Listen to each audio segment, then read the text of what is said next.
Hello again, dear fountain pen, ink, and paper lovers out there. Doug here, Paper Doug from Albuquerque in New Mexico. And today I wanted to take a look with you at my new pens. I don't want to call it a haul because it's not a haul, but I brought some new pens from Germany, which were treasures found at the flea market in Finsterloh, which is close to Wetzlar. It's about close to an hour, probably more like 45 minutes drive from my hometown, and I'm always excited about going there, and I think I'd be really sad if I'd miss it during my stay in Germany. And if you are in that area, you should go there because it's not really only, I say it's a flea market, but it's actually an antique market, and it's a good one where you can find really great stuff, and it's worth the effort to get up early in the day. Okay, let's take a look at what I found this time around. I did find a total of 4 pens. 2 of them came in this beautiful vintage leather case, and no, I do not mind that somebody chose this instead of paper at some point.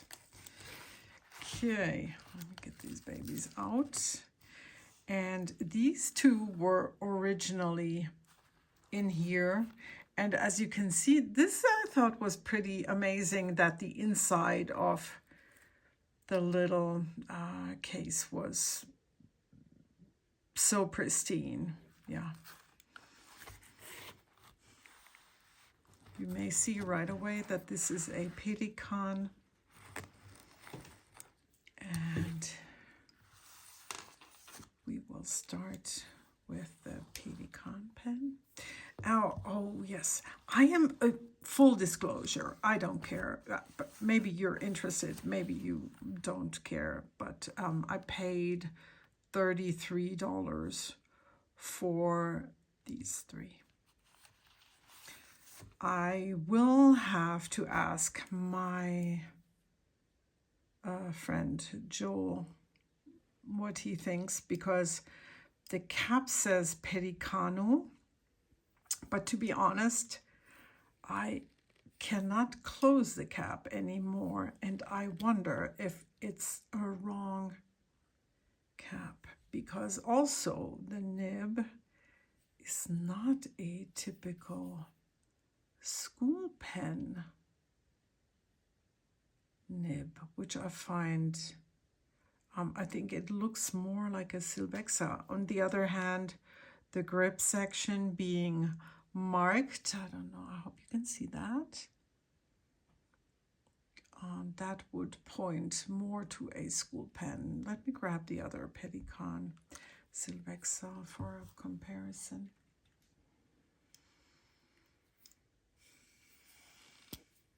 This one is for sure older because it's a piston filler, and it does not have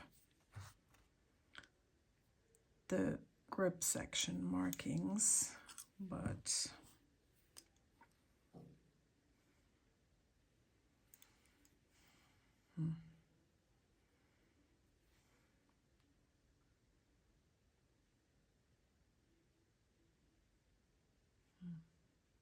I don't know.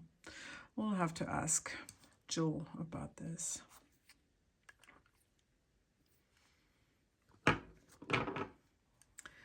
This is a fine writer, and for a while I was barely ever inking up fine writing pens, but I'm not that picky anymore, even though if you watch the Currently Inked, you're going to have seen that I mainly have broad writing pens inked up, especially at the moment.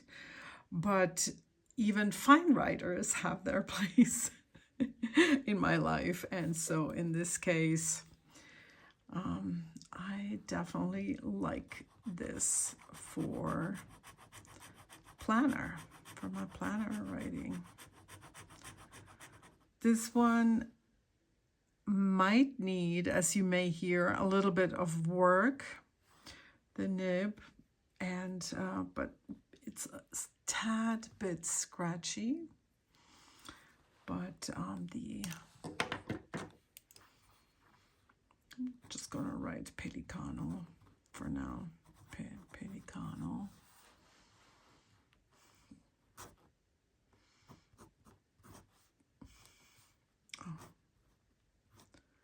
And the ink is really special to me because my friend Doris brought it for me from Hong Kong.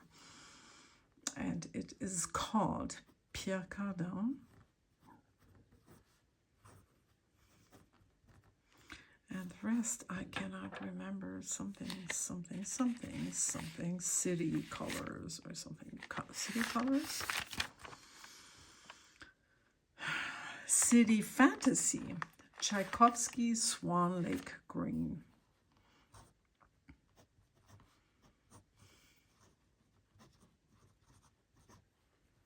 Oops, why is this wobbling?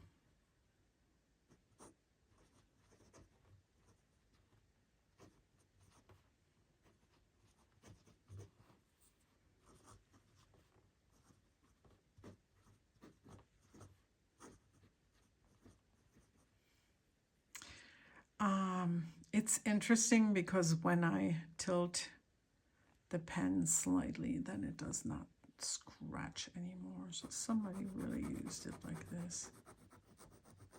Hear that? The difference? Scrape, scrape. Not anymore. Oh, interesting. Okay.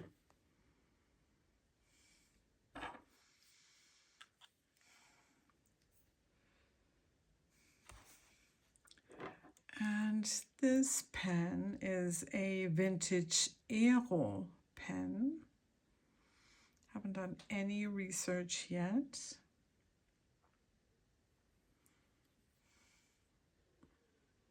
It's a piston filler. Screw on cap. And I was daring and inked it with a shimmer ink that it handles beautifully.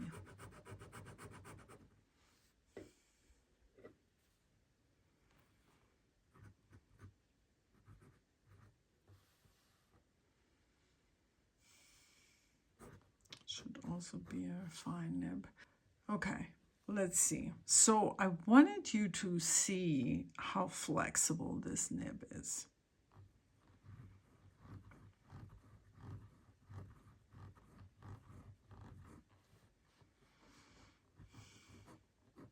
I hope you can tell. This is really amazing.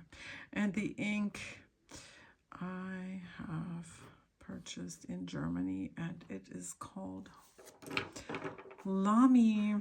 Is it rhodonite? I want to make sure. Lamy crystal rhodonite.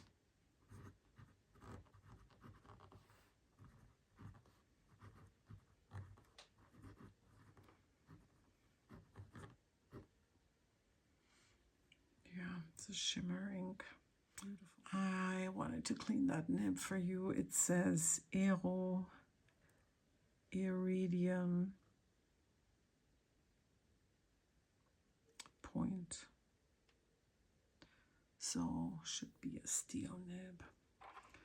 Yeah, cute little writer. No regrets. Works like a charm, especially the piston. You never know, you know. And then I was lucky enough to find another Mont Blanc. I like these guys. This is a Mont Blanc 31. Sometimes they are a pull-off cap and sometimes a screw-on. This one is a screw-on. Now I fixed the focus, but of course it doesn't work anymore if I hold the pen for you guys. Okay.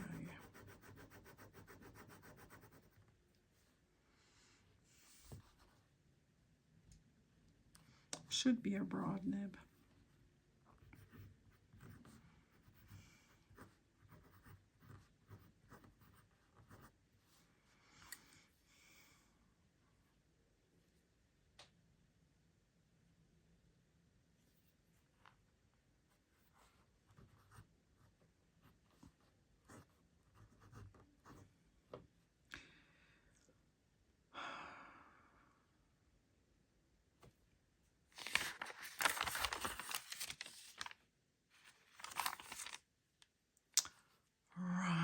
I could not for the life of me remember what this ink is, but people, I'm pretty sure this is contaminated, even though I cleaned this baby like crazy. And I filled it only after I got back to the States. These two I filled in Germany. Color Verse. King's Road. I don't think that King's Road is that dark.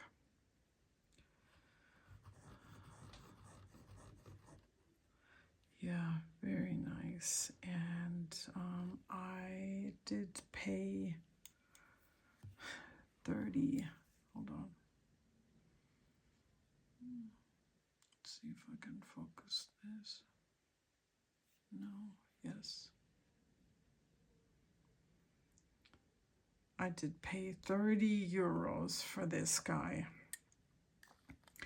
And it's funny that I went there and I thought, I went to the flea market and I thought, I have never had a problem with the Pelikan pens that I have purchased. And then I end up with this. This, don't care, never use the clip.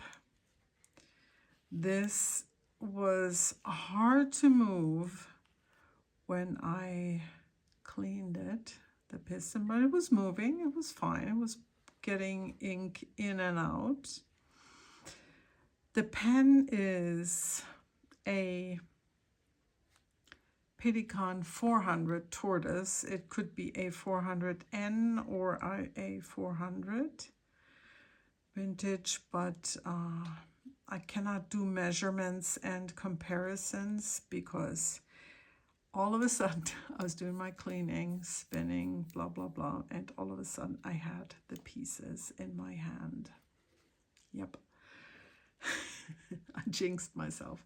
So I have since watched a very good video on YouTube about how to take these guys apart and to reassemble them. And I was doing pretty good, but then you see it's still apart, and the reason is that now I cannot get this piece to fit back in here, and I am very worried to damage it, so I am waiting to be in touch with my friend Joel, because he may have a hint for me what I should do. I had greased it with the grease that comes with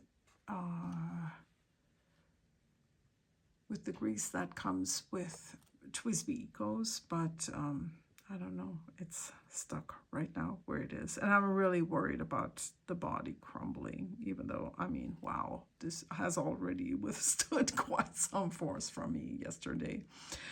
Yeah, let's take a look at the nib.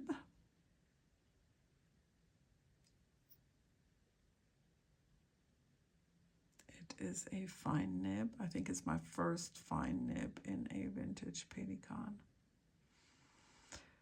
Yeah. So I'm looking forward to using this eventually when it is fixed. And I almost forgot that I have one more pen. And, oh, did I tell you how much I paid for this one? 40 euros. Still, even though it fell apart, no regrets. One more pen. Not inked. I have to look that up again. What it is called? Is it a Safari AL or is it just a Safari? Not sure. So, but the story of this pen is another flea market in Frankfurt.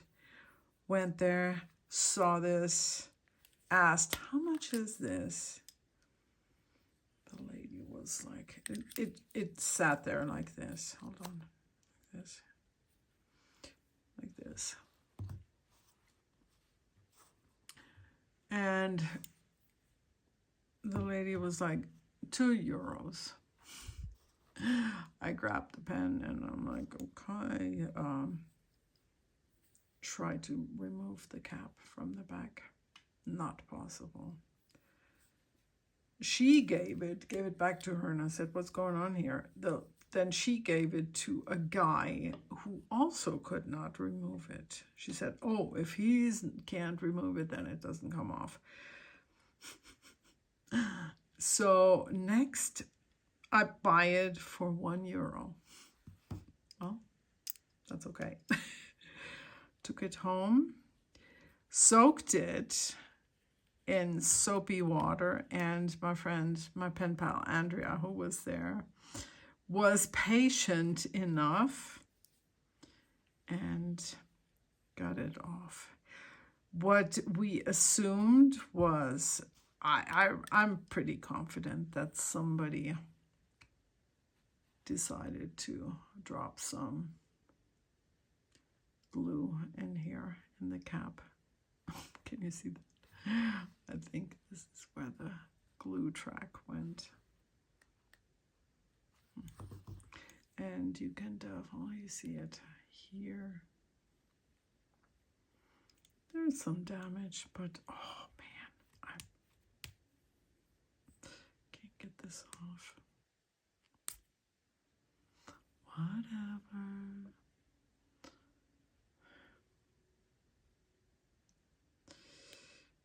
I will eventually try it out. Maybe put on a B nib. I haven't even looked what. Oh yeah, this is a medium nib. Yeah. Okay, and that's it. That's my fountain pen haul.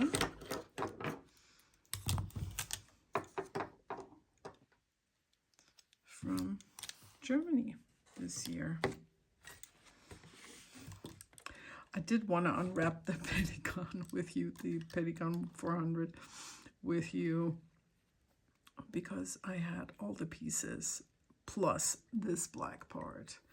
But then I thought, well, I was in the mood to try fixing it. And yeah, unsuccessful. All right, my friends, bye.